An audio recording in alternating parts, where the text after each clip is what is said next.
Welcome to your daily dose of dividend.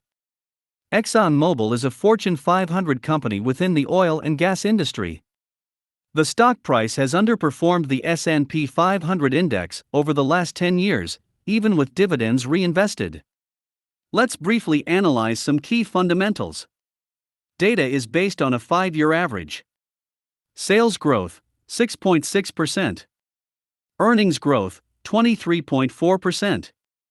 Earnings estimates, 6.6%. Return on capital, 4.48%. Debt to free cash flow, 1.53 years. Share buybacks, no. Now for some dividend metrics. Dividend yield, 4.15%.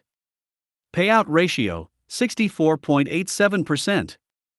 Growth rate, 3.13%. Growth years, 1 year. That gives Exxon Mobil 5 out of 10 points. Well, that's a mediocre score.